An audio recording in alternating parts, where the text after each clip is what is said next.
మాజీ మంత్రి మేరుగ నాగార్జున కూటమి ప్రభుత్వంపై విరుచుకుపడ్డారు. మిర్చి, పొగాకు, శనగ, మొక్కజొన్న పంటలకు గిట్టుబాటు ధర లేక రైతులు అల్లాడుతున్నా ప్రభుత్వానికి చీమ కుట్టినట్లు కూడా లేదని ఆయన ఆగ్రహం వ్యక్తం చేశారు. బాపట్ల జిల్లా మార్టూరులో రైతులతో సమావేశమైన ఆయన గతంలో 25,000 ఉన్న క్వింటా మిర్చి ధర ఇప్పుడు 7,000కు పడిపోయిందని విమర్శించారు.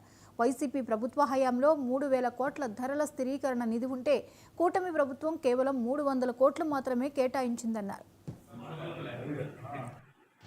చంద్రబాబు నాయుడు గారు ఇంతకుముందు ముఖ్యమంత్రిగా ఉన్నప్పుడు ఈ రాష్ట్రంలో ఉన్నటువంటి పొగాకు రైతులందరూ వెళ్ళి, అయా పొగాకు మాకు నష్టం వచ్చింది, మేము పండించిన గిట్టుబాటు ధర లేదు, మేము ఆత్మహత్యలు చేసుకునే పరిస్థితి వచ్చిందంటే కేంద్రానికి ఉత్తరం రాస్తారని చెప్పి చేతులు దులుపుకున్నటువంటి పరిస్థితి చూశాం.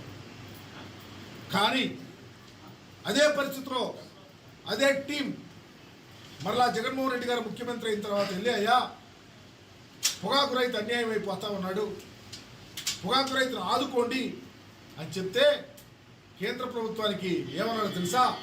మీరు కానీ కొనకపోతే, కేంద్ర ప్రభుత్వ సంస్థలు కొనకపోతే ఆంధ్రప్రదేశ్లో నేనే కొంటా, మార్కెట్ ద్వారా కొనిస్తా అని చెప్పి ఆయన యొక్క నీతిని నిలబెట్టుకున్నటువంటి ముఖ్యమంత్రి జగన్మోహన్ రెడ్డి గారు.